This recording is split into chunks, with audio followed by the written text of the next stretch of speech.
Morning. It's morning coffee. Wanted to talk this morning a little bit about a couple of terms. The term enlightenment, awakening, awakened soul, those sorts of things, and just give a little meaning behind that. We hear these terms thrown around a lot today, and I think we'll find that is being talked about more and more as time passes. Because we are in a paradigm shift and a time when energies are shifting and we're moving from a different way of being into new ways of being.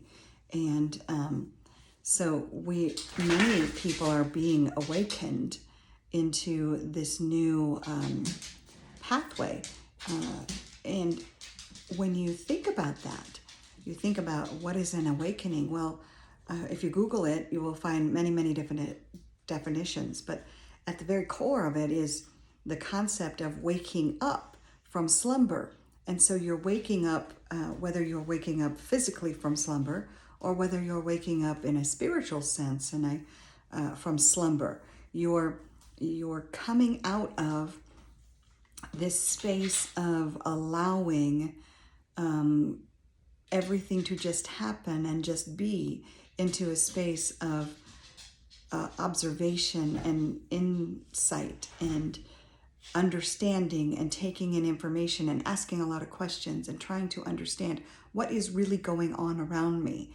And then if you see that it is not as you wish it should be, then you're taking action as appropriate to make the changes that you wish to see to be hopefully in a more loving space, and stepping out of this fear that we have often lived under, this fear paradigm that says you should do it because I tell you to, or else.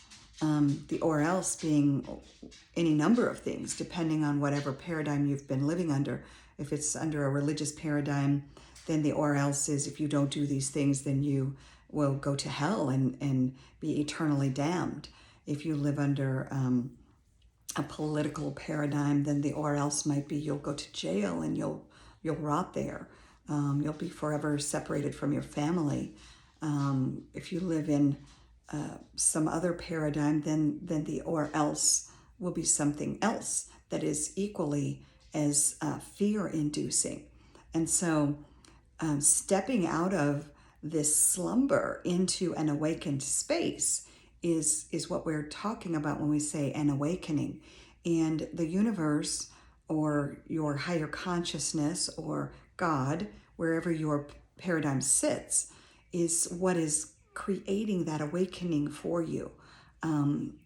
For some people, it's just simply you're looking around and you're like, this has got to go. This is no good anymore. And so you have these awakenings. And there are processes to them. Many people will reference this thing called the dark night of the soul, where you, at your initial awakening, you have these big aha moments. Oh my gosh, this is not good. Let's shift this. But then you drop into this darkness where you feel confused, you feel lost, you feel, who am I? What am I? What are we doing? I don't know if I want to be here anymore. I can't do this. Oh my God. And I've been on, I think sometimes people will say, oh, I started my awakening on this date and at this time and this year. And I would tell you that you've been on your soul journey, on your awakening this entire lifetime. We are all on this planet at a time of incredible paradigm shifts. But to say, I had my awakening at this time or that time is certainly important for some people, because there's going to be a moment in your life when either a loss of a loved one, a loss of a relationship. A lot of people will lean into the twin flame paradigm and talk about it from that perspective. A lot of people will talk about losing a family member, maybe a parent, as a moment when all of a sudden their world fell apart and they, since that moment, have been in this deep darkness, this deep soul searching. Some people will have a job loss, and again, that puts them in this deep soul searching. And so whatever it is for you, it is something that puts you in a deep space of soul searching, that dark night of the soul. Some people don't make it out of that. I think that there's a lot of times when people hit that space where they end up terminating their lives on this planet, and that is very sad. But it is a deep, deep, dark night for your soul. And when you come out of it, you find your tribe and you start to learn about things that are spiritual. And that's going to be different for different people. Some of us look at other people and we say, well, now you've hit your awakening, and this is what you need to do. You can't tell someone else what they need to do. You can say, this is what worked for me. This is how I approach this. And everybody will approach it differently because everybody's on a different journey. I know people who absolutely lean back into their religious roots, and the Christianity or Hinduism or whatever faith that they have grown up with becomes very, very poignant for them. And that's very awesome. That is fine. For me, that was not the case. And for many, that is not the case, because your spirituality in many instances expands, and you realize this little box of religion, while it is a spiritual touch point, it's not everything. It boxes us in. But that said, I think some souls do very well in that environment, and it is good for them. And so we cannot decide for others what their journey is. And we have to decide that we will be love, and that we will be a loving being. And that is in everything that I have observed and read and studied, the spearhead of all faiths, of all belief systems, even, honestly, even those who are atheistic, that their touch point is not, let's just run amok, but let's just be good human beings and be kind and compassionate and loving towards one another, which is still the same message, right? And so how can you, when you begin to understand that, not embrace everyone equally?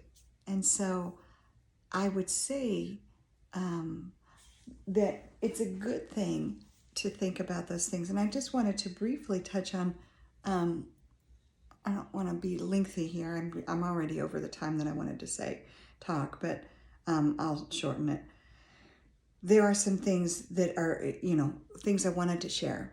If you feel isolated from everything, others, yourself, life in general, if you feel abandoned if you're religious, by God or the divine, this divine being, your mood is low, melancholy, you're lost, you don't know what direction is the right direction to go. You feel despair, horror. When you look out on the world, you're like, what the hell is going on here? A deep sadness in your bones. You feel an existential dread. Your motivation is gone. You've lost interest in everything. You're pondering these deep questions.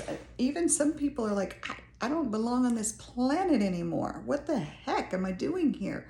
And these are some seriously deep conversations and feelings and emotions that a lot of people are having. So it's a deep, dark place to be, this dark night of the soul, and the awakening can bring that on to a lot of people.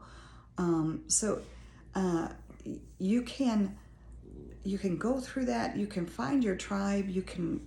There are lots of people who are willing to work with a lot of you around that, if certainly I do that sort of work for people with my natural medicine practice, and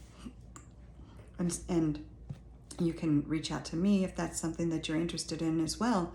I'm open to taking clients for that sort of purpose as well, but it's a difficult, it's a lengthy, it's a long journey, and the soul growth is something that it's a challenge.